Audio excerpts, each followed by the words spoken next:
ظاہر ہے آپ دونوں بھائیوں نے سارا وقت ساتھ گزارا ہے.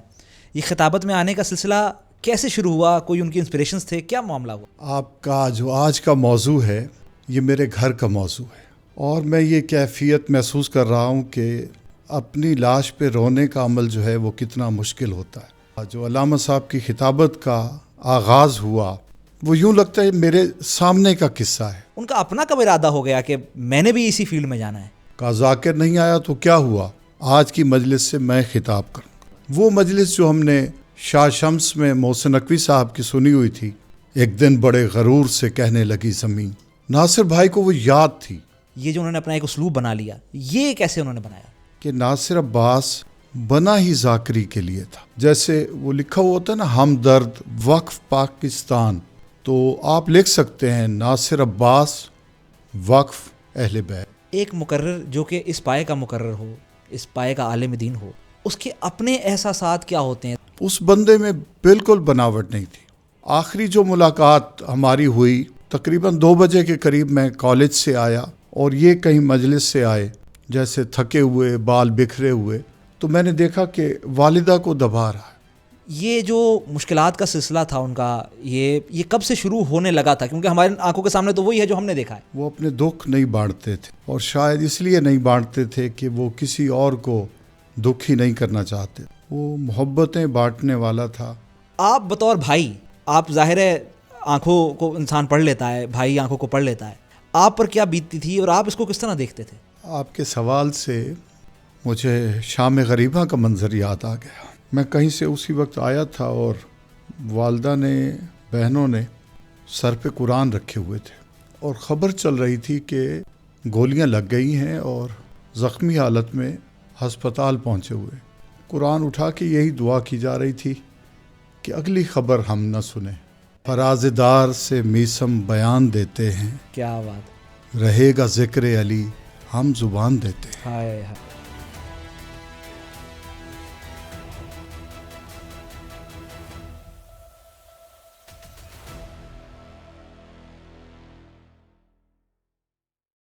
السلام علیکم. تحفہ یا علی علیہ الصلوۃ والسلام. مدد دوستو، آپ دیکھ رہے ہیں علی کی حدیث، اور میں ہوں پھر سے اسی کرسی پر، اتفاق سے وہی شرٹ پہنے ہوئے فرقان حیدری. وہی شرٹ سے مراد یہ کہ جو میں نے پوڈ کاسٹ میں پہنی ہے. خیر، مدعے پر آتے ہیں دوستو. پہلے میرا ارادہ تھا کہ بغیر اس انٹرو کے ہی میں اس پوڈ کاسٹ کو اپلوڈ کر دوں، لیکن مجھے محسوس ہوا کہ مجھے تھوڑی گفتگو تو کرنی چاہیے، اور بہت مختصر ہی گفتگو ہوگی انشاءاللہ. دوستو، ہمارے پاکستان کے منبر پر کچھ ایسے افراد گزرے ہیں جنہوں نے اپنی بعد پوری نسل کی تربیت کی ہے. کس طرح گفتگو کرنی ہے، کیا گفتگو کرنی ہے، اور کتنا انفلوئنس ہماری نئی نسل پر ان افراد نے ڈالا ہے، یہ بہت معنی خیز ہے. اس سے زیادہ معنی خیز بات یہ ہے کہ وہ لوگ شہید قرار پائے ہیں، ان پر مصائب گزرے ہیں، ان پر مصیبتیں گزری ہیں. لیکن ہمارا ایک بہت بڑا المیہ ہے، پوری انسانیت کا ایک المیہ ہے. المیہ یہ ہے کہ جب ایک شخص شہید ہو جاتا ہے، ظاہر ہے کسی وجہ سے شہید ہوتا ہے، اس کی زور بیانی کی وجہ سے وہ شہید ہوتا ہے، اس کے نظریات کی باعث وہ شہید ہوتا ہے، اس کی پختہ اٹل نظریات، عقیدے کے باعث اسے شہید کر دیا جاتا ہے. تو لوگوں کے دل و دماغ میں وہی عقیدہ، وہی زور بیانی اور وہی نظریات رہ جاتے ہیں.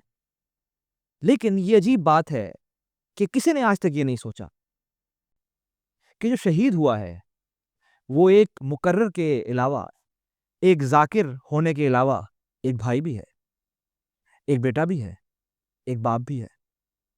جو کچھ آپ نے ممبروں پر دیکھا ہے، جو کچھ آپ نے ہوتے ہوئے دیکھا ہے، وہ تو آپ لوگوں نے دیکھا ہے، ایک bird's eye point of view سے دیکھا ہے. لیکن اس کے گھر میں کیا ہوتا رہا ہے، وہ ان سختیوں کو کیسے برداشت کرتا رہا ہے، اس کے گھر والے ان سختیوں کو کیسے برداشت کرتے رہے.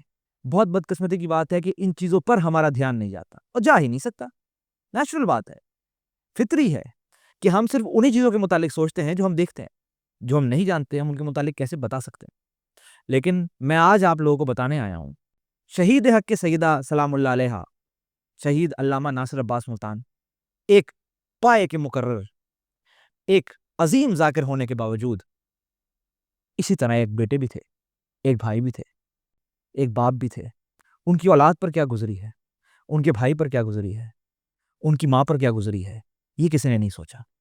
اسی لیے میں شہید پر گفتگو کرنے کے لیے کسی بھی ذاکر سے بات کر سکتا تھا, ان کی کسی قریبی سے بات کر سکتا تھا, لیکن میں نے انتخاب کیا ان کے اپنے بھائی کا, جو ذاکر بھی ہیں, پروفیسر بھی ہیں, لیکن جتنے قریب سے وہ جانتے تھے شہید کو, جانتے ہیں, اتنا تو کوئی نہیں جان سکتا. اسی لیے آج کا پوڈ کاسٹ ہے میرا علامہ ناصر عباس شہید کے بھائی پروفیسر شاہد عباس کے ساتھ. آپ پوڈ کاسٹ دیکھیے. کیسے حوالے ہیں, کیسے مزاج ہیں؟ جی الحمدللہ خیریت سے. قبلہ, سب سے پہلے تو یہ ایک روایتی طریقہ ہے پوڈ کاسٹ کا کہ ہم پہلے 15-20 منٹ تعارفی کرتے ہیں اور اس کے بعد سوالات پر آتے ہیں. گو کہ مجھے وہ طریقہ کار اتنا خاص پسند نہیں ہے, لیکن کیونکہ ایک فارمیٹ ہے تو فارمیٹ کو پورا کرنا پڑتا ہے. صورت حال یہ قبلہ کہ جیسے میں نے آپ سے پہلے بھی کہا, میری آپ سے غیبانہ میرا تعارف ہے کتابوں کے سلسلے میں اور مطالعے کے سلسلے میں, اشاعت, نشر و اشاعت کے سلسلے میں. قبلہ ناصر عباس پر آنے سے پہلے, شہید پر, میں آپ کے متعلق کچھ جاننا چاہتا ہوں. میں یہ جاننا چاہتا ہوں کہ ظاہر ہے آپ دونوں بھائیوں کا ایک الگ سفر ہے, اس پر ہم بات کریں گے, لیکن پروفیسر شاہد عباس ایک اکیڈمک ترتیب کے ساتھ اور نشر و اشاعت کے ساتھ, پہلے اکیڈمک سسٹمز کی بات کرتے ہیں. آپ نے مجھے بتایا آپ کا اکیڈمیا سے بھی تعلق ہے, تو مجھے بتائیے یہ اکیڈمک طریقہ کار کہاں سے شروع ہوا, اور پھر میں اس کے بعد نشر و اشاعت پر آتا ہوں. جی بسم اللہ الرحمن الرحیم. سب سے پہلے تو فرقان بھائی, میں آپ کا شکر گزار کہ آپ نے علامہ ناصر عباس کے حوالے سے آج کا پروگرام ترتیب دیا. جہاں تک میرا تعلق ہے, میں نے تعلیم کا جو سفر ہے وہ ناصر عباس کے ساتھ ہی شروع کیا. ہمارا ابتدائی سکول ایک, پھر کالج ایک, پھر یونیورسٹی ایک, پھر وہ کسی اور طرف چلے گئے اور اس راستے پر میں بھی چلا, لیکن تھوڑی دیر کے بعد, وہ شروع سے ہی. اب میں PhD اسکالر ہوں اور اس کے ساتھ ساتھ میری 10 کتابیں آ چکی ہیں منظر پر, اور میرا ایک شعری مجموعہ بھی منظر عام پہ آ چکا ہے. کتابوں کے سلسلے میں تو میں آپ سے بات کرنا چاہتا تھا, جو آپ نے چھیڑا ہے. کتابیں آپ کی کہیں ہمارے سامنے ہیں. قبلہ, جب میں نے اپنے ادارے کا سلسلہ شروع کیا 110 کا, جس میں مرحوم قبلہ غضنفر صاحب کی, استاد محترم کی کتابیں شائع ہوئیں, تو اس میں جو ہم نے ایک ڈمی جسے کہتے ہیں, یعنی کہ ایک جو ڈھانچہ جو ہم چاہتے تھے کہ ہم اس طرح کتابوں کو شائع کریں, اس میں آپ کی معروف کتاب جو آپ نے قبلہ کی مجالس کا مجموعہ شائع کیا, الکوثر, وہ ہمارے سامنے تھی کہ ہم نے اس طرح کتابوں کو لے کر ترتیب دینا ہے. تو کتابوں کے سلسلے میں مجھے بتائیں, 10 کتابیں آ چکی ہیں, کون کون سی کتابیں ہیں, اور شعری مجموعے پر تو خیر ہم بعد میں بات کریں گے کیونکہ وہ تو ٹاپک ہے ہمارا. میری پہلی کتاب کرب ناتمام کے نام سے محسن نقوی کے فن اور شخصیت پر شائع ہوئی 97 میں. اس کے بعد علامہ غضنفر عباس صاحب کو ملتان میں سنا, محلہ جوادیہ میں, اور ان مجالس میں میرے ہم پہلو علامہ ناصر عباس بھی موجود تھے. جب یہ مجالس ہو گئیں اور آخری مجلس تھی قبلہ کی, تو میں ان کی خدمت میں حاضر ہوا اور درخواست کی کہ علامہ صاحب, میں چاہتا ہوں کہ ان مجالس کا لفظ محفوظ ہو جائے اور میں اسے کتاب کی شکل میں لانا چاہتا ہوں. قبلہ نے میری طرف دیکھا, مسکرائے اور فرمایا اس کا نام الکوثر رکھنا. اس کتاب کا نام بھی انہی کا عطا کردہ ہے, اور اس بی بی کے کرم سے, ان کے فیض سے اس کتاب کو بے پناہ پذیرائی حاصل ہوئی. اور جب میں نے اس کا ایڈیشن انڈیا میں دیکھا, پھر ایران میں دیکھا, تو بڑا جی خوش ہوا کہ میرا یہ کام دنیا بھر میں پہنچا ہے. اس کے بعد خطیب شام غریباں, مجالس شام غریباں, زیادہ تر مجالس کے حوالے سے اور ادب کے حوالے سے میرا کام ہے. ابھی آخری کتاب جو میری اب آئی ہے وہ ڈاکٹر اسد اریب صاحب کے حوالے سے ہے، تجھ سا کہیں جسے، کیا بات، یہ منظر پہ آ چکی ہے جی۔ کیا بات ہے۔ اچھا شاعری کے بارے میں بتائیں، یہ سلسلہ کہاں سے شروع ہو گیا؟ شاعری جو ہے یہ مجھے عشق ہو گیا تھا جب میں 10ویں کلاس میں تھا، صحیح، اور عشق کس سے ہوا یہ میں آج بھی یاد کر رہا تھا۔ 87 کی ایک مجلس تھی دربار شاہ شمس پہ، وہاں ہم دونوں بھائی ناصر عباس بھی، میں بھی، اور ہمارے والد صاحب بھی وہ مجلس پر ہمیں لے کر گئے۔ وہاں ہم نے محسن نقوی کو پڑھتے ہوئے سنا۔ کیا بات، ان کے وہ گھنگرالے بال اور خوبصورت چہرہ ابھی تک آنکھوں میں ہے۔ وہاں اس مجلس میں انہوں نے مناظرہ پڑھا زمین و آسمان کا، وہ دن اور آج کا دن، پھر شاعری سے عشق ہو گیا۔ میں نے اپنے والد صاحب سے کہا کہ مجھے انہیں پڑھنا ہے، تو وہ جب گھر آئے تو محسن صاحب کی کتابیں لے کر آ گئے، اس میں برگ صحرا بھی اور ردائے خواب بھی۔ قبلہ والد صاحب نے یہ سمجھا کہ سب یہ مذہبی شاعری ہے، اور پھر جب انہوں نے دیکھا یہ تو بھائی عشق ہے، غزلیں ہیں، کہا اچھا میں یہ کل واپس کر کے آؤں گا۔ میں نے کہا نہیں، اب آ گئی ہیں تو ہم انہیں پڑھیں گے۔ تو پہلا جو شعری مجموعہ ہے وہ میں نے برگ صحرا کیا بات، محسن نقوی صاحب کا وہ پڑھا، اور اس کے بعد تو پھر میں تقریباً تمام اردو کے شاعر جو ہیں پھر ان سے عشق ہو گیا، شاعری سے عشق ہو گیا۔ محسن نقوی کے عشق کی وجہ سے میں شاعری کی طرف آیا، کیا بات، اور وہ میرا پہلا عشق۔ کیا بات۔ محسن نقوی صاحب کے ساتھ تو یہ جو سلسلہ ہے یہ ہم میں سے کئیوں کا ہوا ہے، میرے ساتھ بھی یہی سلسلہ ہے، اور برگ صحرا ہی وہ پہلی کتاب ہے جو ہم نے بھی محسن نقوی صاحب کی پڑھی۔ قبلہ علامہ ناصر پر آتے ہیں، آپ دونوں بھائی ہیں، جیسے آپ نے کہا، میں نے جب آپ بات کر رہے تھے تو میں نے اس کو پن پوائنٹ کر لیا تھا بات کو کہ اس پر آپ سے بات کروں گا۔ آپ نے کہا کہ انہوں نے پہلے ہی اپنا خطابت کا سلسلہ شروع کر لیا اور آپ خاصا بعد میں آئے اس میں، گو کہ آپ کی چونکہ اپنی مصروفیات ہیں اکیڈمکس کے اعتبار سے، تو آپ اس پر زیادہ دھیان نہیں دے سکے، لیکن ان کا مکمل شروع سے ہی یہ سلسلہ ہو گیا۔ مجھے سب سے پہلے بتائیے کہ یہ جو خطابت میں آنا ہے، کیونکہ ظاہر ہے آپ دونوں بھائیوں نے سارا وقت ساتھ گزارا ہے، یہ خطابت میں آنے کا سلسلہ کیسے شروع ہوا؟ کوئی ان کی انسپریشنز تھے؟ کیا معاملہ ہوا؟ جی فرقان بھائی، آپ کا جو آج کا موضوع ہے یہ میرے گھر کا موضوع ہے، اور میں یہ کیفیت محسوس کر رہا ہوں کہ اپنی لاش پہ رونے کا عمل جو ہے وہ کتنا مشکل ہوتا ہے۔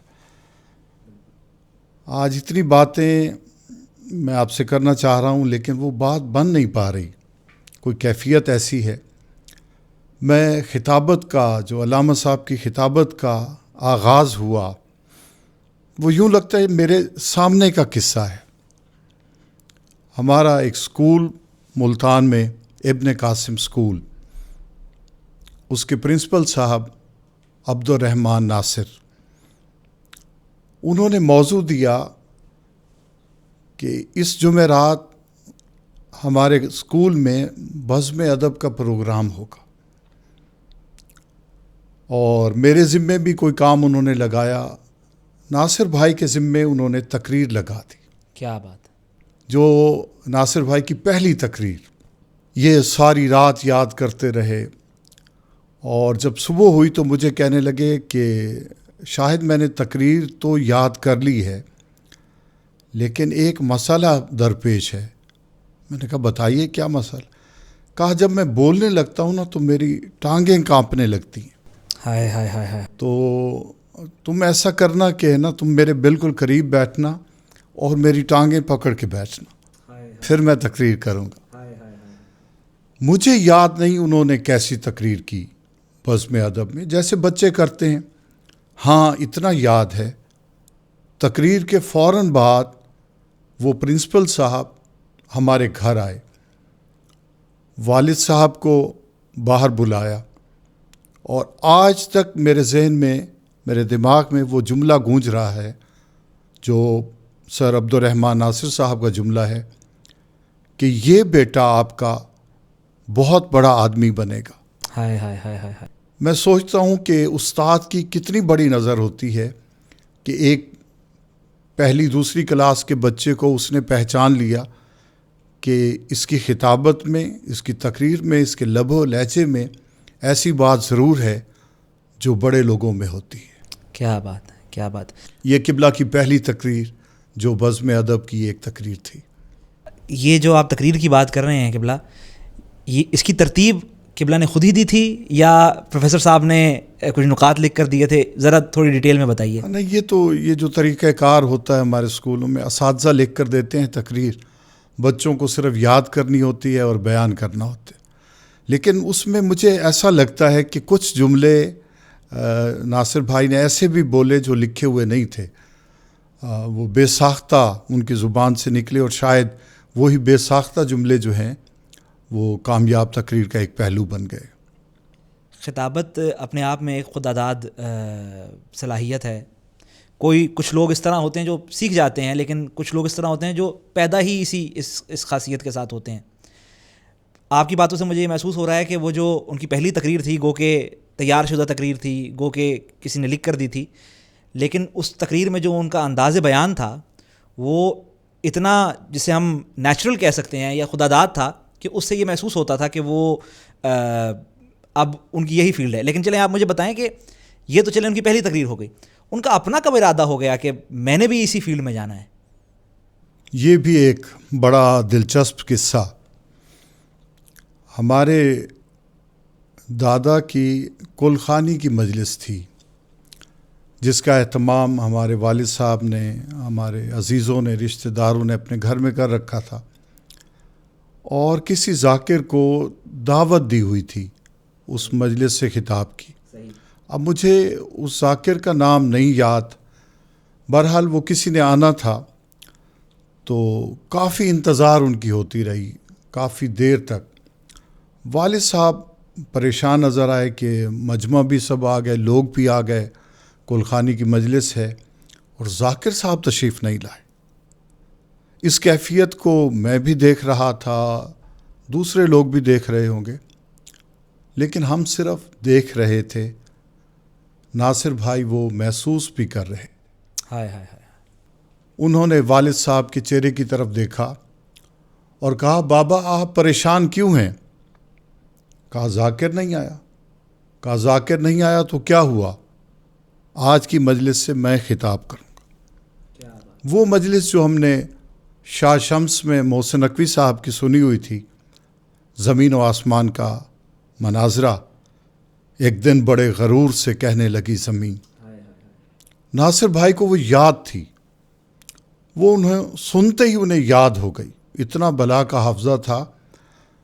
اور مجھے یاد ہے کلخانی کی وہ مجلس، پوری تقریر محسن نقوی صاحب کی انہوں نے سنا دی، اور اتنی کامیاب مجلس رہی، اتنی کامیاب مجلس رہی. بعد میں سب لوگ پیار کرنے لگے، داد دینے لگے، اور والد صاحب کے چہرے پر جو خوشی کے آثار تھے، جو مسکراہٹ تھی، وہ دیدنی تھی.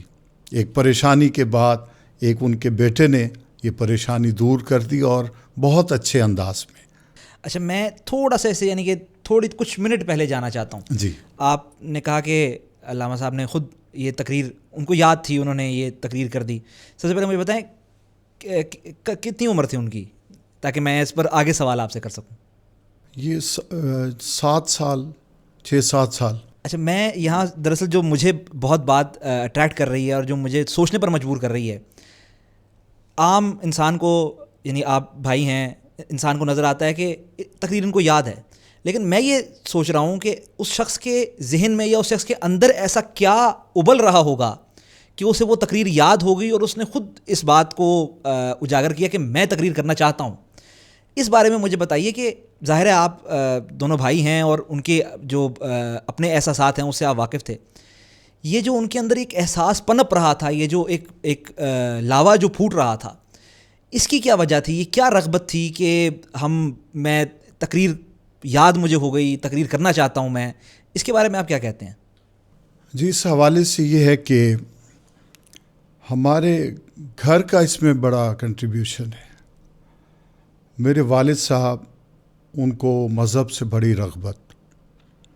اب بھی ان کی جو کتابیں ہمارے پاس لائبریری میں موجود ہیں، ہم دیکھتے ہیں کہ ہر کتاب ان کی پڑھی ہوئی، انڈر لائن کی ہوئی، اس پہ باقاعدہ حاشیہ. حالانکہ وہ محکمہ مال سے ان کا تعلق تھا اور مذہبی اتنے نہیں، لیکن پھر بھی بڑے مذہبی.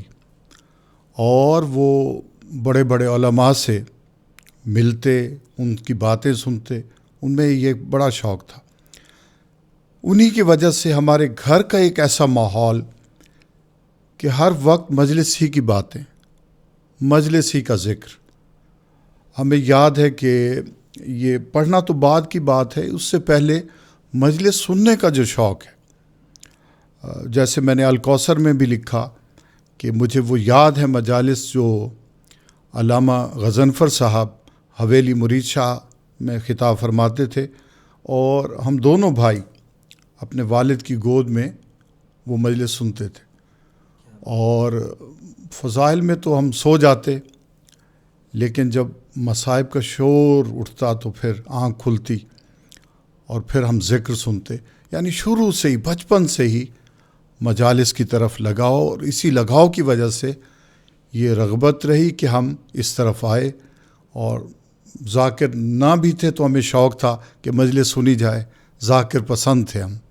اچھا، تھوڑا سا پھر آگے چلتے ہیں. یہ تو آپ کہہ رہے ہیں کہ 7-8 سال کی عمر میں خطابت انہوں نے پہلی بار کی.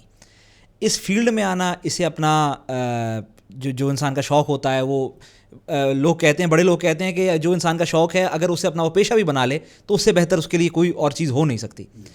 یہ کب فائنل ہوا کہ بھئی میں نے اب یہی کرنا ہے؟ جی، میں سمجھتا ہوں کہ ناصر بھائی کی زندگی پر، ان کی خطابت پر جو سب سے بڑے احسانات ہیں وہ ابتدائی طور پر 2 شخصیات کے ہیں. ان میں پہلا نام علامہ عرفان حیدر آبادی، اور دوسرا نام سید محسن نقوی. جس مجلس کا میں ذکر کر رہا ہوں آپ سے، شاہ شمس کا، اسی مجلس میں ان دونوں شخصیات نے خطاب کیا. محسن صاحب کے بعد علامہ عرفان حیدر آبادی صاحب نے. بس اسی دن سے عشق ہو گیا ان دونوں سے ہی. اور پھر ایک آئندہ کی جو مجلس تھی ملتان میں، ہم اس کا انتظار کرنے لگے کہ صفدر لاج پہ ان دونوں ہستیوں نے پھر پڑھنا ہے. کیا بات ہے، کیا بات ہے. اب ہم تیار ہو کر اس مجلس میں جا رہے ہیں تو ناصر بھائی نے کہا کہ ایسا ہو سکتا ہے کہ علامہ عرفان حیدر آبادی سے میں ہاتھ ملاؤں. سنتے تو ہم ہیں، میں چاہتا ہوں کہ میں ان سے ہاتھ ملاؤں. میں نے کہا بس اللہ کرم کرے گا انشاءاللہ. ہم چھوٹے چھوٹے بالکل مجلس کو سنا. مجلس کے بعد جہاں یہ تشریف فرما تھے، ہم دروازے کے پاس کھڑے ہو گئے اور انہیں دیکھ رہے ہیں وہ کیسے بیٹھے ہیں، کیسے چائے پی رہے ہیں، کیسے کھانا کھا رہے ہیں. ایک ہماری بہت ہی پیاری شخصیت سید مشتاق حسین بخاری، میلسی سے ان کا تعلق تھا. انہوں نے ہمیں دیکھا اور کہا بھئی تم کیوں دیکھ رہے ہو یہاں پر؟ ہم نے کہا جی ہم علامہ صاحب سے ہاتھ ملانا چاہتے ہیں. تو وہ فرمانے لگے یہ کون سا مشکل کام ہے، آؤ میں تمہیں ملوا دیتا ہوں. وہ ہم دونوں کو لے کر ان ہستیوں کی خدمت میں ہمیں حاضر کیا.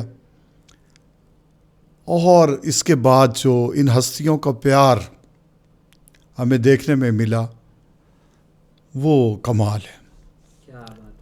اسی دن ہی علامہ عرفان حیدر آبادی صاحب نے کہا ناصر تم میرے شاگرد ہو، اور محسن نقوی صاحب نے فرمایا کہ شاہد تم میرے شاگرد ہو، اور میں فلاں تاریخ کو ملتان دوبارہ آؤں گا اور میں آپ کے گھر آؤں گا.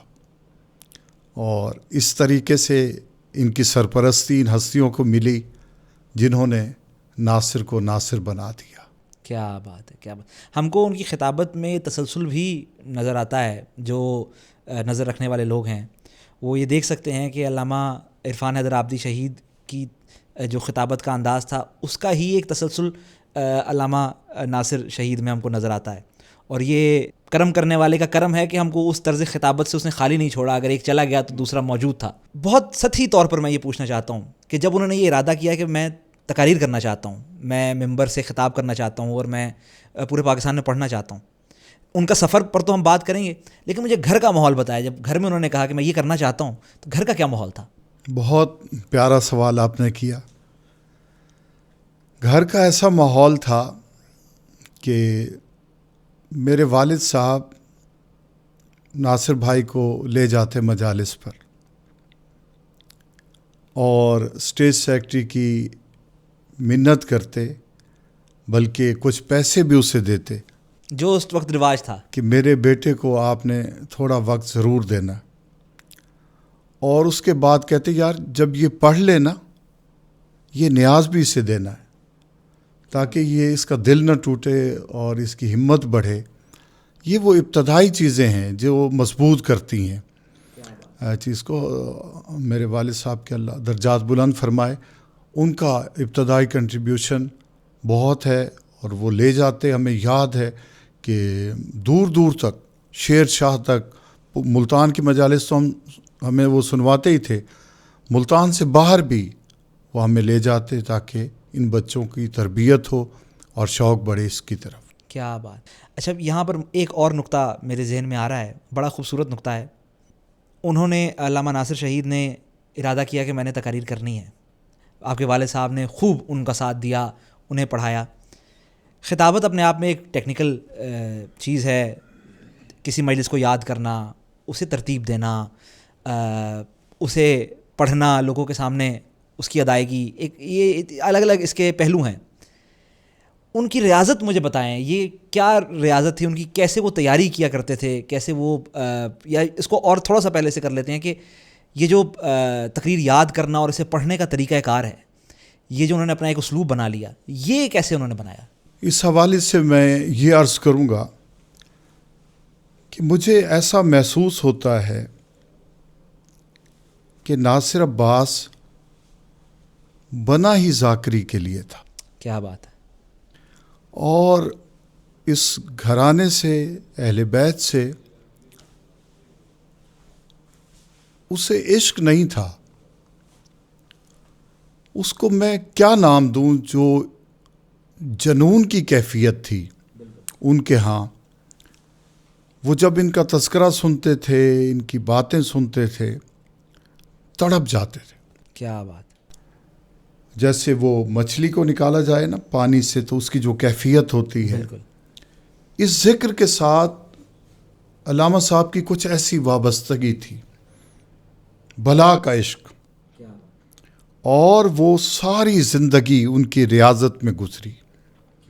ہم پہلی مجلس سے لے کر ان کی آخری مجلس تک, جیسے وہ لکھا ہوا ہوتا ہے نا, ہمدرد وقف پاکستان, تو آپ لکھ سکتے ہیں ناصر عباس وقف اہل بیت. ہائے ہائے ہائے, کیا بات. اس گھرانے کے لیے وہ وقف, ہم تو ترس جاتے تھے ان کا چہرہ دیکھنے کے لیے. کبھی کبھی فون پہ بات ہوتی, آج لاہور ہوں, آج اسلام آباد ہوں, آج کہیں ہوں, آج کہیں. ساری زندگی انہوں نے اس در کے لیے وقف کی, اور پھر اس در کا فیض ہے آج ناصر عباس ہر دل میں بستا ہے. اس کے چاہنے والے میں نے ایسی ایسی جگہوں پر دیکھے جہاں پر مجھے امید نہیں تھی کہ یہ اس گاؤں میں, اس بستی میں بھی, تو وہ لوگ میرے پاس آتے, وہ کہتے ہمارے پاس 100 مجالس ہیں ناصر عباس کی, ہمارے پاس 200 ہے, اور ہماری وہ رات نہیں گزرتی جس رات ہم ان کی مجلس نہیں سن لیتے. کیا تو یہ سارا محنت ان کی زندگی, ریاضت. ایسی بھی مجالس ہیں کہ پیدل سفر کیا مجالس کے لیے, ایسی بھی ہیں کہ جس میں کرائے کی تنگی. ایک مجلس انہوں نے لاہور میں پڑھنی تھی, پریشان. اچھا یہ ان کی کوالٹی ہے, اپنی پریشانی نہیں بتاتے تھے. ابھی یہ جو دہشت گردوں کی طرف سے فون آتے رہے، یہ بھی نہیں بتایا کبھی بھی کہ میں گھر والوں کو پریشان نہیں کرنا چاہتا. تو وہ لاہور مجلس تھی تو ان کے پاس کرایہ نہیں تھا. ایک مومن وہ تشریف لائے ہمارے گھر اور کہنے لگے ناصر تم نے سنا ہے مجلس پڑھنے جانا ہے لاہور. ہم حیران کہ اسے کیسے پتہ چل گیا. اچھا بیٹا آپ جا رہے ہیں تو یہ میری کتابیں وہاں سے لے کر آنی ہیں، یہ پیسے ہیں اس کے. ناصر بھائی وہ پیسے لے کر اس کا کرایہ ادا کیا، پھر جو نیاز ملی اس کی وہ کتابیں خریدی. وہ کتابیں آج تک ہمارے گھر میں موجود ہیں. وہ بندہ پھر نہیں آیا. ایسا لگتا ہے کہ مولا کا وہ بھیجا ہوا تھا اور جس نے زیادہ سفر دیا کہ جائے اور مجلس پڑھ کر آئے. کیا بات ہے. اس گھر سے جب عشق ہو جاتا ہے نا تو پھر عطائیں ایسی ہوتی ہیں کہ کمال ہو جاتا ہے. قبلہ ہم نے تو جب ہوش سنبھالا تب علامہ ناصر کو سننا شروع کیا، اور جب ہم نے انہیں سننا شروع کیا تب ان کی خطابت عروج پر تھی. میں آپ سے پوچھنا چاہتا ہوں، عروج سے پہلے کا ایک سفر ہوتا ہے ان کا، ہر پڑھنے والے کا، ہر لکھنے والے کا ایک سفر ہے. مجھے ذرا ابتدا میں بتائیں کہ تقریر کرنے کا جو ابتدا ہے ان کی وہ کس سال سے شروع ہوئی، تاکہ عوام کے سامنے یہ بات ایک بار ریکارڈ میں آ جائے. ویسے تو جب آپ ان پر کوئی کتاب کہیں گے، لکھیں گے تو یہ ساری باتیں اس میں آئیں گی، لیکن میں پھر بھی ریکارڈ کے لیے عوام کے لیے آپ سے پوچھ رہا ہوں یہ کس سن میں ان کی تقریریں کرنے کا مکمل آغاز ہوا. اور یہ بھی مجھے بتائیے گا کہ اس وقت کے علامہ ناصر میں اور جو ہم نے دیکھا ہے، یعنی کہ 2010 کی دہائی کا یا 2005 کے بعد کا، جس میں ان کی خطابت کا عروج تھا، اس میں آپ کو کیا فرق نظر آتا ہے؟ جی، ان کی خطابت کی زندگی ہو یا ان کی اپنی زندگی، وہ سب میرے آنکھوں کے سامنے ہیں. میں تو ناصر عباس کے لیے یہی جملہ کہہ سکتا ہوں، وہ آیا، اس نے فتح کیا اور چلا گیا. ہائے ہائے، کیا بات ہے.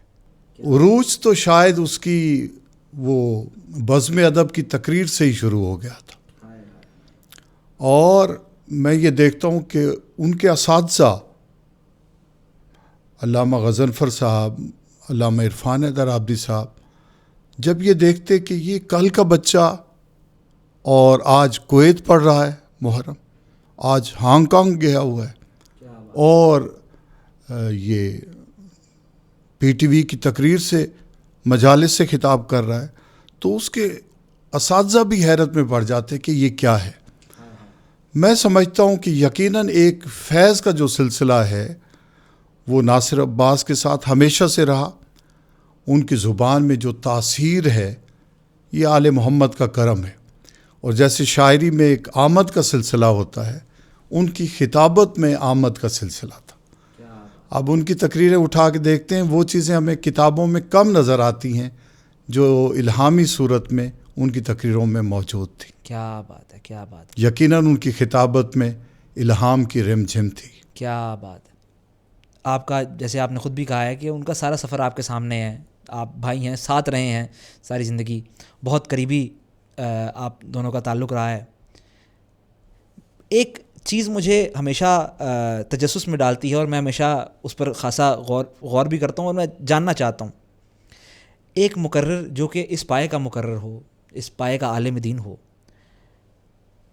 اس کے اپنے احساسات کیا ہوتے ہیں؟ ظاہر ہے سینے کے اندر ایک عجیب لاوا ابل رہا ہوتا ہے، اور بڑا آدمی جتنا، یعنی کہ اس کے اظہار کرنے کا طریقہ مائک ہے، تقریر ہے جی، اور گھر میں وہ ہمیشہ خاموش رہتا ہے، اپنے احساسات کسی کو بتاتا نہیں ہے، بالخصوص کیونکہ تقریر کا تعلق ہی مصائب سید الشہداء کے ساتھ ہے، تو وہ بھی اندر کہیں دب کے رہ جاتے ہیں، وہ تقریر میں نکلتے ہیں باہر. مجھے یہ بتائیں کہ گھر کے اندر علامہ ناصر کا ان کا کیا صورتحال ہوتی تھی، اور بالخصوص یہ جو سائیکولوجیکل سوال میں آپ سے کر رہا ہوں کہ ان کے اپنے احساسات کس طرح کے ہوا کرتے جب وہ گھر میں ہوتے تھے؟ یقیناً بھائی کتنا پیارا سوال آپ نے کیا ہے، اور میں اس کا جواب آپ کو بھی دینا چاہ رہا ہوں اور اپنی قوم کو بھی دینا چاہ رہا ہوں. وہ نوجوان جو خطابت کی طرف آنا چاہ رہے ہیں اور ان کا سفر خطابت کا شروع ہو رہا ہے، انہیں یہ بات سمجھنی چاہیے، جاننی چاہیے کہ ناصر عباس گھر میں کیسا تھا. ہر رشتے سے ایک خلوص کا تعلق، دلی تعلق، اس بندے میں بالکل بناوٹ نہیں تھی. اور یقیناً آپ اس کے دوستوں سے ملے ہوں گے، وہ جس سے ملتا تھا دل سے ملتا تھا. کیا بات ہے. اب بچپن کی صورتحال وہ میں آپ کو بتاتا ہوں کہ ناصر عباس یوں ہی ناصر عباس نہیں بنا.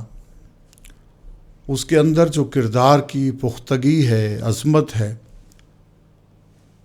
وہ بھی دیکھنے سے تعلق رکھتی ہے. کیا بات ہے. کئی راتیں میرے سامنے ایسی ہیں، ہم جب نیند سے بیدار ہوتے تو وہ والد صاحب کو یا والدہ کو دبا رہا ہوتا. ہائے ہائے ہائے ہائے ہائے. اور جب والد صاحب کی آنکھ کھلتی تو وہ کہتے ناصر تم ابھی تک دبا رہے ہو. تو اس کا جملہ ہوتا کہ آپ نے مجھے روکا تو نہیں ہے. ہائے ہائے. والد صاحب دباتے دباتے سو جاتے، لیکن وہ مسلسل دبا رہا ہے. اتنا فرما بردار بہنوں کے لیے، بھائی کے لیے، رشتہ داروں کے لیے، دوستوں کے لیے، والدین کے لیے.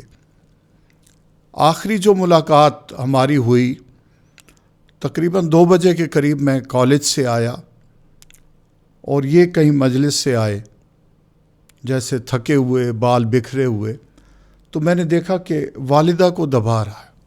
ہائے ہائے ہائے.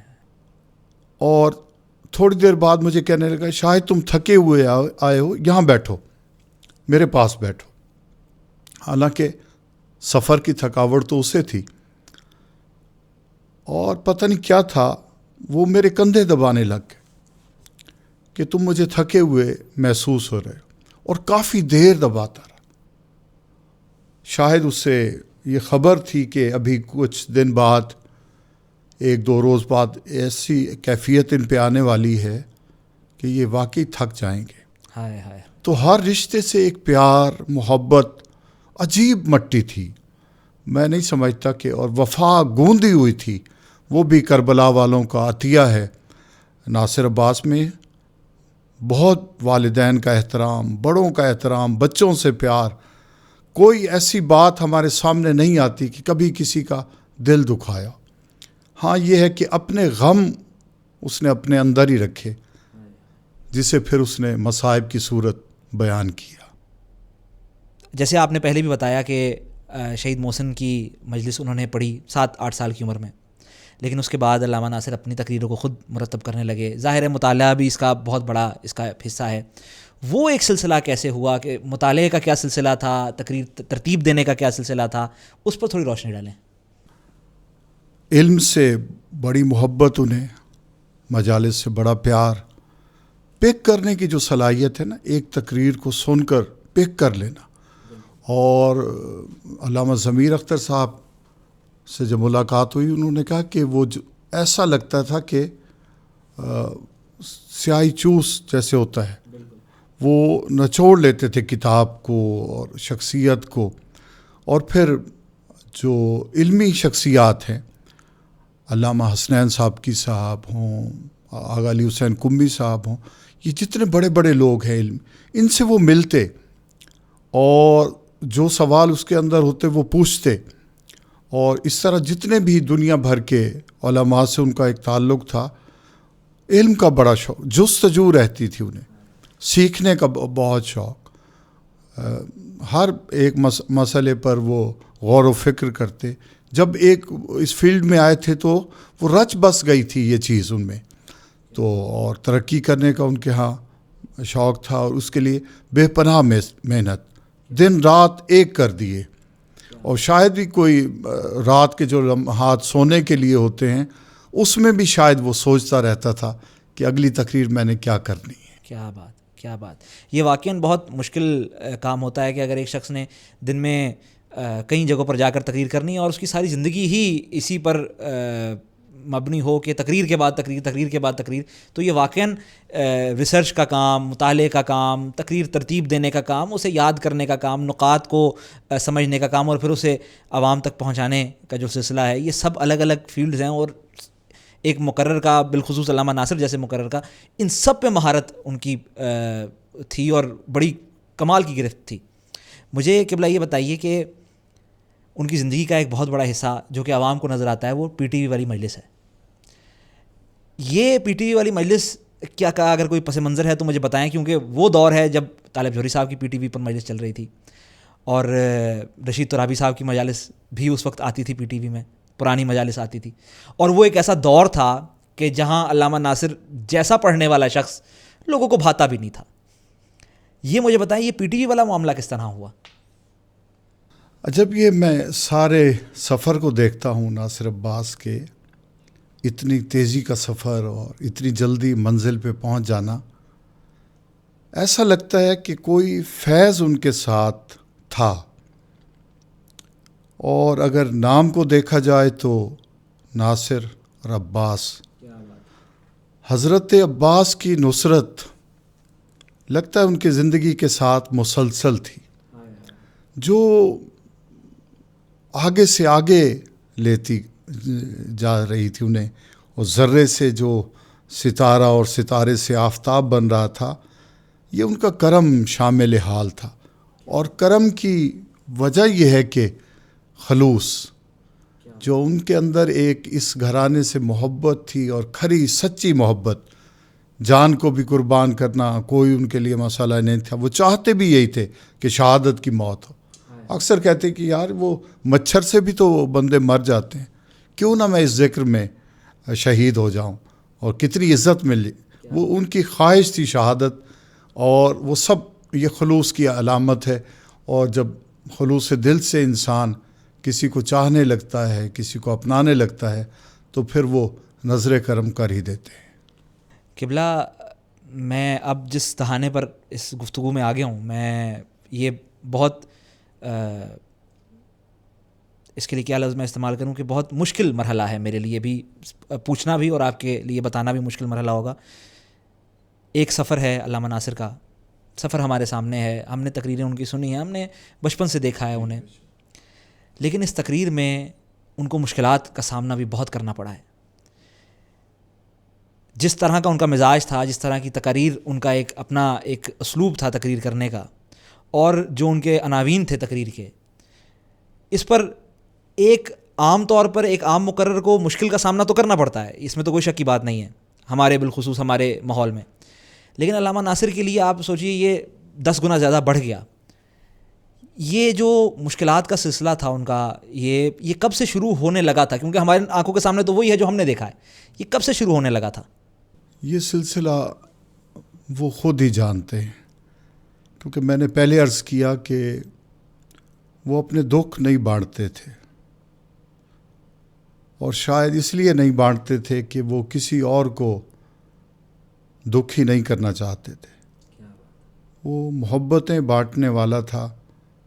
اب لاہور میں جب وہ زندان میں قید ہوئے تو مجھے فون کیا کہ یہاں آپ نہ آئیں، حالات ٹھیک نہیں. تو کسی نے کہا کہ آپ نے شاہد کو کیوں نہیں بلایا؟ کہا وہ مجھے اس کیفیت میں دیکھ نہیں پائے گا، جس طرح میں موجود ہوں اس طرح سلاخوں کے پیچھے، تو وہ نہیں برداشت کر پائے گا.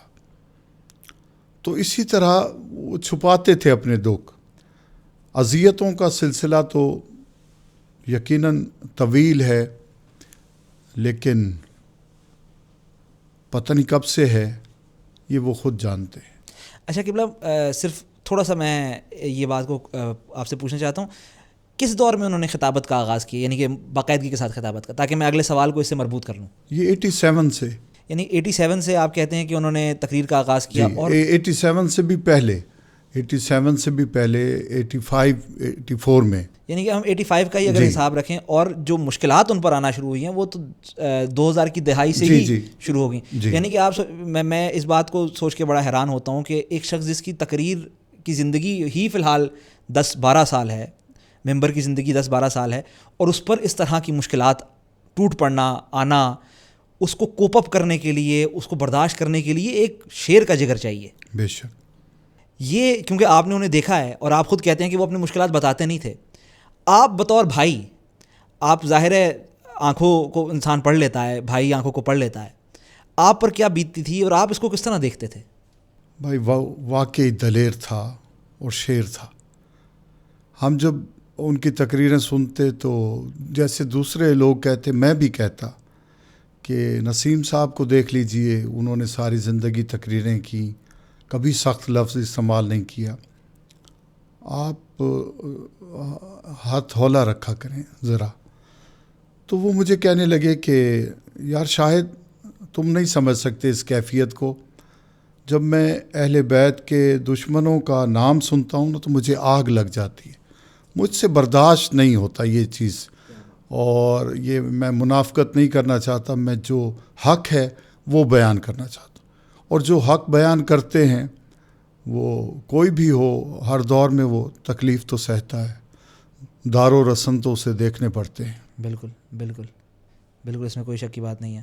اور کچھ اشعار ہیں جو میں اس میں کوٹ کر سکتا ہوں, لیکن وہ اب چونکہ ماحول اس طرح کا چل رہا ہے تو میں وہ کوٹ نہیں کرنا چاہتا. اچھا, یہ شعروں سے مجھے یاد آیا, ناصر بھائی کی شاعری میں, خطابت میں شاعری کا بھی بڑا عمل دخل. بالکل, ایسے ایسے خوبصورت شعر اور بر موقع وہ استعمال کرتے تھے کہ مجمع جھاگ جاتا تھا اور ہو جاتا. بڑے اچھا انتخاب ان کے پاس تھا. وہ انڈیا کے شاعر ہوں, پاکستان کے شاعر ہوں, ہر اچھا شعر انہیں یاد ہوتا تھا. پسند کے شعراء کے بارے میں بتائیں, اپنے بھی اور ان کے بھی, ذرا ماحول کو تھوڑا سا ہم لائٹ کریں. بھائی وہ محسن نقوی صاحب تو ابتدائی, پھر قمر جلالوی صاحب انہیں بڑے پسند تھے, اور بہت سارے شاعر. میں نے ایک مرتبہ ظفر اقبال کی کتاب انہیں پیش کی کہ یہ پڑھیں, وہ انہیں پسند نہیں آئی, کہا یہ شاعری مجھے پسند نہیں ہے, تم رہنے دو اس سے.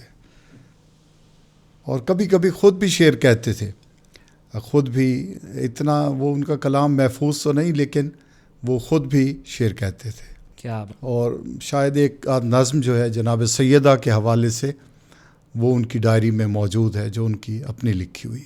کیا بات ہے, کیا بات ہے. قبلہ مجھے یہ بھی بتائیے, یہ بھی عوام کے ریکارڈ میں آ جائے تو مناسب ہے, تاکہ آگے آنے والی نسلوں کے سامنے یہ بات واضح ہو جائے کہ دراصل ہوا کیا تھا.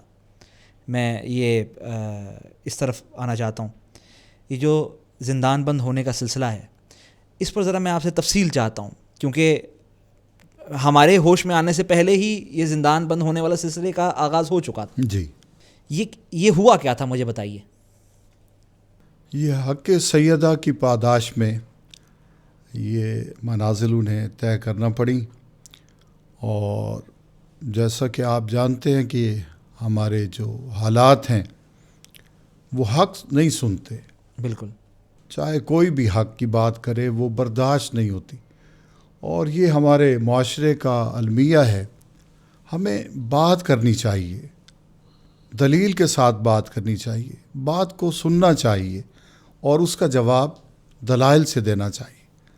لیکن یہاں مسائل یہ ہیں کہ بات سنی بھی نہیں جاتی اور اس کا جواب گولی سے دیا جاتا ہے.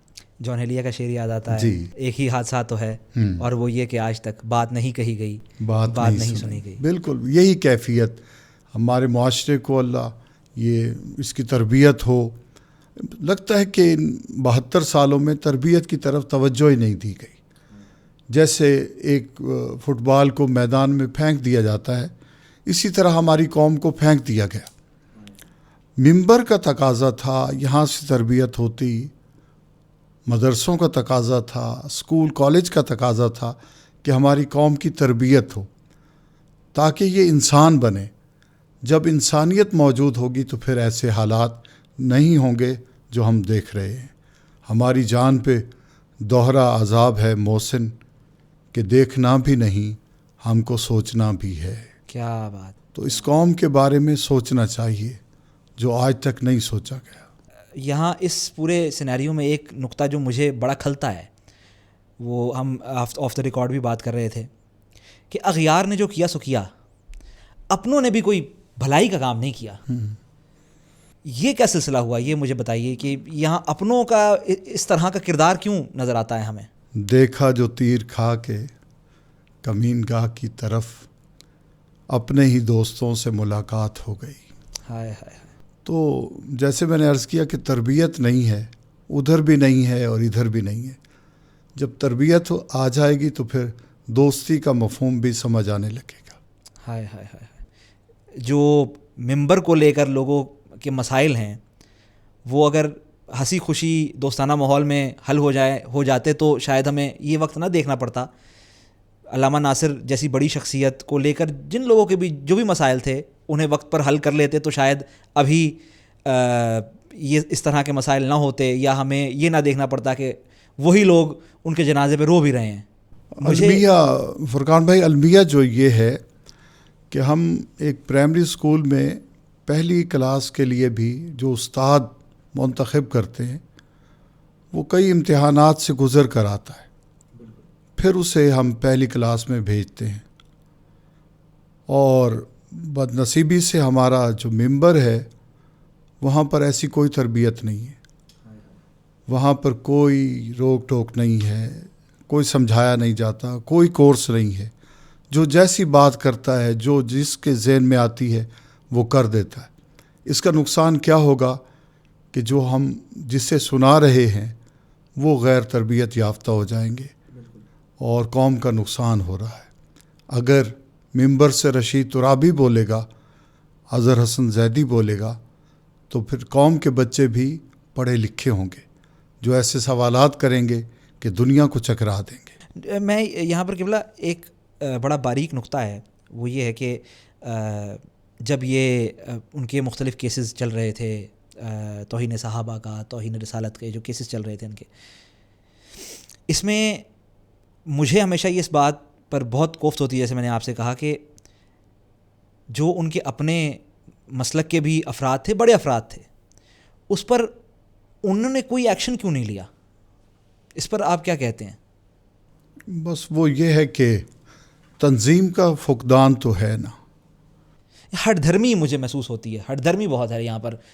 ہمارے جو ممبر پر ایک دوسرے کے خلاف جو لابنگ ہے اور جو پارٹی بازی سے ہم کہہ دیتے ہیں وہ بہت زیادہ ہے, اس کی وجہ سے ہٹ دھرمی بہت زیادہ ہو جائے. اگر ہم اکٹھے ہو جائیں, سب ذہن ایک ہو جائیں, ایک پیج پہ آ جائیں سب لوگ, اور اپنی اپنی جو دکانداری ہے اس کو بند کیا جائے, تو یہ اذیتیں جو ہماری قوم پر ہو رہی ہیں, ہمارے لوگوں پر ہو رہی ہیں, یہ کبھی نہ ہوں.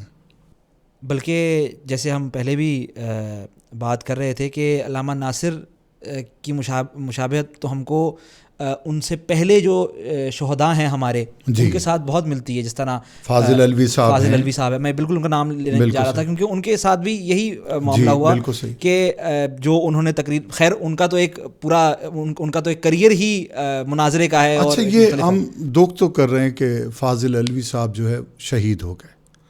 کبھی ہمیں یہ وقت ملا کہ ہم جا کر ان کے گھر سے بھی پوچھیں کہ حالات کیسے گزر رہے ہیں. اب مجھ سے اکثر کہتے ہیں کہ 13 سال ہو گئے ناصر عباس کو, پتہ ہی نہیں چلا. میں نے کہا بھائی تمہیں کیسے پتہ چلتا؟ پتہ تو انہیں چلتا جس پہ یہ گزر رہی ہے. اس کی بیوہ سے پوچھئے, اس کے بچوں سے پوچھئے, اس کی ضعیف ماں سے پوچھئے, اس کے بھائی سے پوچھئے کہ ہم نے یہ 13 برس کیسے گزارے. ہمیں چاہیے کہ جو بھی شہداء ملت جعفریہ ہیں, ہماری ایک ایسی تنظیم ہو, ہم ایسے اکٹھے ہوں, ہم اپنے شہداء کا خیال رکھیں کہ ان کا وقت کیسے گزر رہا ہے. یہ باپ کی محبت جو ہے, اب شہید بھائی جو ان کی جو چھوٹی بیٹی اس وقت 20 دن کی تھی جب وہ یتیم ہوئی.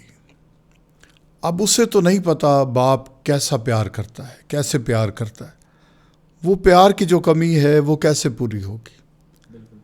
ان کے سر پہ دست شفقت کون رکھے گا. ہمیں اس طرح اپنے تمام شہداء ملت جعفریہ کے جو لوگ ہیں ان کو دیکھنا چاہیے, ان کے بارے میں سوچنا چاہیے. ہم اس بارے میں بات کر رہے تھے کہ شہید فاضل الوی کا بھی ایک سلسلہ یہی ہوا کہ انہوں نے حق سیدہ پر آواز اٹھائی. شہید محسن نقوی کا بھی بالکل اسی جماعت کے ساتھ ہی ان کا بھی ٹاکرا ہوا. علامہ عرفان حیدر عابدی کا بھی خوبصورت زندگی کو موت کے گھاٹ اتار دیا گیا. اور یہ جتنا بھی یہ سلسلہ ہے ہم دیکھتے ہیں کہ یہ یہی تسلسل ہے، چلتا رہا ہے جو کہ اب تک چل رہا ہے. شاید اب کچھ کم ہوا ہے لیکن ہم کچھ پتہ نہیں، شاید آگے بھی یہی سلسلہ چلتا رہے. آپ اور کہاں جاتے ہیں؟ آپ کربلا میں آ جائیں. حق کہنے والوں کے ساتھ کیا ہوا؟ جتنا بڑا ظلم کربلا میں ہوا اور ایک دن میں ہو گیا. 72 لاشیں اٹھائے میرے امام نے. ان پر جو کرب ٹوٹا یہی حق کہنے پہ تھا کہ فاسق کی بیعت نہیں ہوگی، ہجرت ہو جائے گی، شہادت ہو جائے گی، لیکن فاسق کے ہاتھ میں ہاتھ نہیں دیا جائے گا. اکبر جاتا ہے تو جائے، عباس جاتا ہے تو جائے. اصغر کا گلا، 6 ماہ کے بچے کا گلا کتنا ہوتا ہے، اور جو اسے تیر مارا گیا اس کا وزن بھی کتابوں میں لکھا ہوا. تو یہ جو سب سے پہلے تو احتجاج ہمیں اس واقعے پہ کرنا چاہیے کہ حق کہنے والوں کے ساتھ کتنا ظلم ہو گیا. اور وہ لوگ کون تھے؟ وہ اکثریت صحابہ کے بچے، وہ لوگ جنہوں نے یہ کیا. نماز پڑھنے والے، حافظ قرآن، اور مارا کسے؟ جس کا کلمہ پڑھ رہے تھے، جس نبی کا کلمہ پڑھ رہے تھے اسی کے نواسے کو بے دردی سے مار دیا. میں تو کہا کرتا ہوں اگر خبر یہ آ جاتی مدینے سے حسین بخار میں ہیں، آج بیمار ہو گئے، پوری قوم کو تڑپ جانا چاہیے. ہائے ہائے، نواسے رسول اور بخار ہو گیا. یہاں بخار نہیں ہوا بلکہ ذوالجناح سے گرا دیا گیا. اور جملہ میں نے پچھلے دنوں کتاب میں پڑھا کہ گراتے وقت جو آواز تھی، مارو مارو کی آواز، اگر وہ انسانیت سن لے تو مسکرانا چھوڑ دے. ہائے ہائے ہائے ہائے. یہ حق کہنے والوں کے ساتھ ہر دور میں ایسا ہوتا رہا ہے، اور خدا کرے اب یہ سلسلہ رک جائے. یہ المیہ بھی عجیب ہے. میر تکلم صاحب کے ایک مرثیے کا مجھے شعر، بیت ہے ان کی ایک بند کی مجھے یاد آتی ہے. بے وجہ ہم کو مؤخر نہیں کرنی ہے نماز، کاٹ کے آپ کا سر عصر کی پڑھنی ہے نماز. تو یہ المیہ بھی عجیب ہے کہ ایک طرف آپ رسول کے بیٹے کا سر کاٹ رہے ہیں اور اس کے بعد آپ کو نعرہ تکبیر بھی بلند کر رہے ہیں، نعرہ تکبیر بھی بلند کر رہے ہیں، اور آپ کو یہ بھی مسئلہ ہے کہ ہم نے عصر کی نماز قضا نہیں کرنی. جی یہ وہی ہے نا تربیت کا فقدان. بالکل ایسے ہی ہے، ایسے ہی. ان کے دلوں میں عشق علی کو ڈالا ہی نہیں گیا، عشق اس گھرانے کا بتایا ہی نہیں گیا. حالانکہ بتانا چاہیے تھا یہ نبی کا نواسا ہے، اس گھر سے پیار کرنا ہے. اچھا پیار نہیں کرنا تو ظلم نہیں کرنا کم از کم اس گھر پہ، لیکن نہیں بتایا گیا. کاش بتایا جاتا تو یہ واقعات نہ ہوتے. جب بھی ہم اپنے شہداء کا ذکر کرتے ہیں، جیسے ہم علامہ ناصر پر آج نشست ہے ہماری، ہم بیٹھ کر بات کر رہے ہیں، میں نے عقیل بھائی کے ساتھ شہید محسن نقوی پر بھی بات کی ہے. تو جب بات گھوم کر کربلا میں آتی ہے تو یہ سارے غم چھوٹے لگنے بے شک، اور بہت بڑا سہارا ہے حسین کا غم. جب کسی غم میں کسی دل نے کہا ہائے حسین، جب کسی غم میں کسی دل نے کہا ہائے حسین، دور تک عالم غربت میں نظر آئے حسین. ہائے ہائے ہائے. حسین ہی کا سہارا ہے جو یہ سانسیں چل رہی ہیں، ورنہ اتنے بڑے دکھ برداشت نہیں ہوتے. ہائے ہائے ہائے. جو کربلا کی طرف دیکھتے ہیں، حسین کے اکبر کی طرف دیکھتے ہیں، پھر یہی آواز میں نے جنازے میں بھی یہی کہا کہ لاکھوں ناصر عباس شہید ہو جائیں، بی بی تجھ پہ نثار، جناب سیدہ آپ پہ قربان. یہ کربلا نہ ہوتی تو ہم تو کب کے مر چکے ہوتے. کیا بات. جوش کا شاید شعر ہے، شاہ کا غم دے کہ مجھے اس نے پھر ارشاد کیا، جا تجھے کشمکش دہر سے آزاد کیا. بے شک. یہ آخری سوال میں بہت سنبھال کے، میں بہت دیر سے پوچھنے جا رہا تھا، میں نے کہا آپ سے آخر میں پوچھوں گا، اور کیونکہ اس طرح کا سوال ہے میرا بھی دل ٹوٹتا ہے پوچھنے کے لیے اور آپ کا بھی جواب دینے کے لیے دل ٹوٹے گا. جب آخری وقت آیا ان کا، یہ جو پورا 4-5 روز کا ان کا گیپ ہے، آپ مجھے بتائیے کہ گھر کے کیا ماحول تھا. ان یعنی کہ تھریٹس تو ان کو تھی، بالکل تھی، اور ہم نے وہ تصاویر بھی دیکھی. اس سے پہلے ان کی 3-4 روز پہلے کہ ان کے جو انٹرویوز تھے، جو ٹی وی پر تقریریں تھیں، جو وہ پریس میں انٹرویوز دے رہے تھے، وہ بھی ساری ہمارے سامنے ہیں. یہ سلسلہ گھر میں ظاہر ہے ایک احساس تو ہو جاتا ہے کہ اب مشکل بہت آ پڑی ہے. یہ گھر کا کیا ماحول تھا، اور اس کے بعد جب یہ واقعہ رونما ہو گیا تو اگر آپ کمفرٹیبل ہو تو مجھے بتائیے کہ گھر پر کیا گزری؟ آپ کے سوال سے مجھے شام غریبہ کا منظر یاد آ گیا کہ اللہ جانے بی بی زینب پہ اس وقت کیا گزری ہوگی جب لاشیں پڑے ہوئے ہیں اور دشمنوں کا ہجوم ہے، شادیانے ہیں اس میں. تو ہمارے گھر کی جو حالت تھی، میں کہیں سے اسی وقت آیا تھا اور والدہ نے، بہنوں نے سر پہ قرآن رکھے ہوئے تھے اور خبر چل رہی تھی کہ گولیاں لگ گئی ہیں اور زخمی حالت میں ہسپتال پہنچے ہوئے. قرآن اٹھا کے یہی دعا کی جا رہی تھی کہ اگلی خبر ہم نہ سنیں. ہائے ہائے ہائے. لیکن وہ نصیب ایسا تھا، بد نصیبی ایسی تھی کہ ہم نے اگلی خبر سنی بھی اور برداشت بھی کی. اور آپ یقین کریں گے جیسے قرآن کا فیصلہ ہے کہ شہید زندہ ہوتا ہے. میری روز ناصر عباس سے ملاقات ہوتی. ہائے ہائے ہائے. اور کبھی بھی زندگی میں کوئی مسئلہ، کوئی الجھن، میں ان سے ڈسکس کرتا ہوں کہ ناصر بھائی یہ مسئلہ ہے، اور میرا مسئلہ حل ہو جاتا ہے، مولا کی قسم. کیا بات. تو مجھے تو یہ خدا کے اس فیصلے پہ کہ شہید زندہ ہوتا ہے، وہ یقیناً زندہ ہے، اب بھی ہمارے درمیان موجود ہیں اور اب بھی حسین بادشاہ کا ذکر کر رہے ہیں. ہائے ہائے. میں ایک خواب دیکھ رہا تھا، اس میں خواب کیا بلکہ حقیقت کا ایک کوئی روپ تھا کہ جس میں میں نے کہا ناصر بھائی احتیاط کیا کریں، حالات بہت خراب ہیں. تو سفید لباس ہے ان کا، گلے میں کالا کپڑا، جیسے ہوتا ہے زندگی میں ہوتا تھا. مجھے کہتے شاید فکر نہ کرو، اللہ نے 1000 فرشتوں کی ڈیوٹی لگائی ہے کہ ناصر عباس جہاں جائے تم نے اس کے ساتھ جانا. ہائے ہائے ہائے. کیا بات. یہ ابھی تک مجھے وہ انگلی کا اشارہ بھی ان کا آ رہا ہے کہ اس طرح وہ مجھے کہہ رہے تم نے فکر نہیں کرنی، 1000 فرشتہ میرے ساتھ ہے. اور کیوں نہ ہو جو ساری زندگی حسین کا ذکر کرتا رہا، فرشتے اس کی نگرانی کیوں نہ کریں، نگہبانی کیوں نہ کریں. اچھا قبلہ، ہم نے یہ بھی دیکھا ہے کہ جس گھر میں اس طرح کا ایک واقعہ رونما ہو جاتا ہے، پھر اس گھر کے لوگ بہت رجٹ ہو جاتے ہیں، یعنی کہ اور جوش کے ساتھ اور جذبے کے ساتھ نمایاں ہوتے ہیں. اور ہم نے اکثر دیکھا ہے کہ پھر اس شہید کی اولادیں اس مشن کو آگے بڑھاتی ہیں اور بہت اور جذبے کے ساتھ آگے بڑھاتی ہیں. آپ کو کیا نظر آتا ہے؟ آپ کے خاندان میں بھی آپ موجود ہیں خیر سے، اور بہت سے بچے موجود ہیں، کسی کا خطابت کی طرف آنے کا ارادہ ہے؟ جی، اتنے بڑے ثانیے کے بعد ابتدا میں تو یہ کیفیت تھی اور مجھ پر بھی یہ کیفیت طاری تھی جیسے کوئی زندہ لاش ہو. ہائے ہائے. آہستہ آہستہ آہستہ ہم نکلے اس کیفیت سے، اور پھر میں نے مجالس پڑھنا شروع کی، اور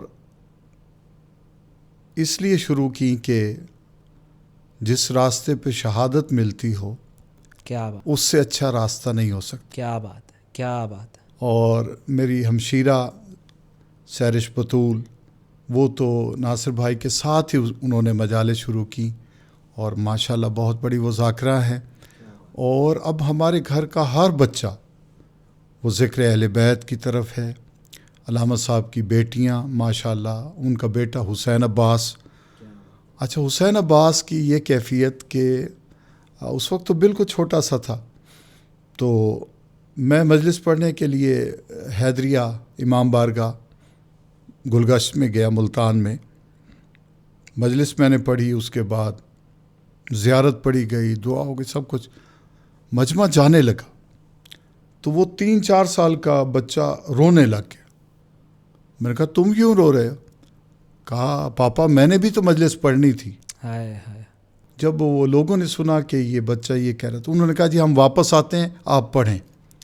تو 3-4 سال کی ایج میں اس نے مجلس پڑھی. اس نے 2-4 رباعیاں جو یاد کی ہوئی تھی پڑھا. وہی دبدبا، وہی جوش، وہی کیفیت. ناصر بھائی کا جو عکس ہے وہ اس کے بیٹے حسین عباس میں دکھائی دیتا ہے. مولا ان کو ترقی عطا فرمائے. ہم مولا ہم کو زندگی اتنی دیں کہ ہم انہیں پروان چڑھتا اور انہیں الہی آمین. عروج اسی عروج کو پاتا ہوا دیکھیں. ایک آخری سوال میں آپ سے کرتا ہوں قبلہ، جو آج کے دور میں ہمارے ممبر کے حالات ہو گئے ہیں، یہ بہت عجیب سا سوال ہے لیکن مجھے بہت اندر سے نکل رہا ہے. میں آپ سے پوچھنا چاہتا ہوں، ممبر کے حالات بہت عجیب ہیں، جلسوں کے حالات بہت عجیب ہیں، ہماری اپنی پوری سوسائٹی کے حالات، ہمارا پورا نظام جو اہل تشیع کا ہو گیا ہے. آپ کو کیا لگتا ہے، عجیب سا سوال ہے، آپ کو کیا لگتا ہے اگر تو قبلہ ناصر عباس موجود ہوتے تو کیا کہتے، کیا کرتے؟ یہ سوال میں اکثر خود سے بھی کرتا ہوں اور تھوڑا اور ہٹ کے اور زاویے سے، کہ جو ممبر کی اس وقت کیفیت ہے، اس طرح ہاتھ پاؤں مارے جا رہے ہیں کہ شاید ان کے ذہن میں ایسا ہے کہ ممبر کو توڑنا ہے، پھر کوئی مجمع جو ہے وہ داد دے پائے گا. اظہر حسن زیدی صاحب ہوتے تو وہ کیا کرتے؟ پھر اس کا جواب یہی آتا ہے کہ اچھا ہوا وہ لوگ چلے گئے، ورنہ یہ کیفیت دیکھ کر وہ ویسے ہی مر جاتے. ہائے ہائے. یہ جو اب طریقہ، اور یہ صرف ہمارے ساتھ نہیں ہے، آپ دنیا کو دیکھ رہے ہیں، ہر طرف یہی صورتحال ہے. ہر طرف جو ہے علم سے دوری اور جہالت جو ہے پروان چڑھ رہی ہے. لیکن الحمدللہ ابھی بھی ہمارے ہاں ایسے لوگ موجود ہیں جن پہ ہم فخر کر سکتے ہیں، جو علم کی طرف لا رہے ہیں. ابھی ماضی قریب میں علامہ غضنفر عباس تونسوی، اس جیسا جوہر قابل اب کہاں دکھائی دے گا. پورے ایسا لگتا تھا کہ وہ ہمارے ممبر کی زبان ہے، وہ جو کہتے تھے پھر پوری دنیا میں وہی جملے گونجتے تھے. اس طرح علامہ علی رضا صاحب اس وقت ہمارے پاس موجود ہیں، خطابت کی دنیا میں ایک علمی شخصیت. عقیل محسن نقوی صاحب بڑی علمی شخصیت. یہ لوگ مطالعے والے، صاحب مطالعہ اور صاحب عقیدہ، یہ لوگ موجود ہیں. ان کے ہوتے ہوئے یہ محسوس ہوتا ہے کہ ابھی چراغ روشن ہے، تسلی ہے، دل کو تسلی ہے، اور اللہ پاک کرم کرے گا اس ممبر پہ وہی روشنی جو آپ بھی دیکھنا چاہتے ہیں اور میں بھی دیکھنا چاہتا ہوں لوٹ آئے گی. میں چاہتا تو تھا کہ علامہ ناصر کی خطابت کے جواہر، ان کے کمالات پر بھی بات کروں، لیکن جس طرح کی ہماری عقیدتیں ہیں ان کے ساتھ میں وہ بات کر نہیں سکا. میں چاہتا تھا کہ اسے جتنا ہم زمین سے جڑا ہوا رکھ سکیں اتنا بہتر تھا. میں نے کوشش وہی کی ہے. ظاہر ہے ایک بڑے آدمی کے بارے میں مکمل طور پر بات کرنا ایک پوڈ کاسٹ کا تو کام نہیں ہے، ہم کو کئی پوڈ کاسٹ چاہیے ان کے. بس وہ یہ کہہ رہا ہوں کہ جیسے میسم نے دار پہ مجالس پڑھی ہیں، علامہ ناصر عباس نے انہیں کاپی کرتے ہوئے ممبر پہ ویسی مجالس پڑھی. کیا بات ہے، کیا بات ہے. فراز دار سے میسم بیان دیتے ہیں، کیا بات ہے. رہے گا ذکر علی ہم زبان دیتے ہیں. ہائے ہائے ہائے. دوستو یہ تھا آج کا پوڈ کاسٹ. رات میں جب میں نے یہ ویڈیو بنانے کا سوچا تو میرے ذہن میں بہت سے خیالات گھوم رہے تھے کہ میں یہ بات کروں گا، یہ بات کروں گا، سب آف ہو گیا. یہ عجیب بات ہوتی ہے کہ کبھی کوئی خیال ذہن میں آتا ہے اور پھر وہ چلا جاتا ہے. خیر، پوڈ کاسٹ آپ حضرات نے دیکھ لیا. میں زیادہ بات کرنا نہیں چاہتا، ایموشنل پوڈ کاسٹ تھا. میرا دل بھی ٹوٹ رہا تھا بات کرتے ہوئے، ان کو سنتے ہوئے ان کا دل بھی ٹوٹ رہا تھا. وہ بھی گریہ کناں تھے، میں بھی گریہ کناں تھا. خیر، انشاءاللہ اگلے ہفتے ملاقات ہوگی. تب تک کے لیے میں ہوں فرقان حیدری اور آپ دیکھ رہے ہیں لکھیاتیس.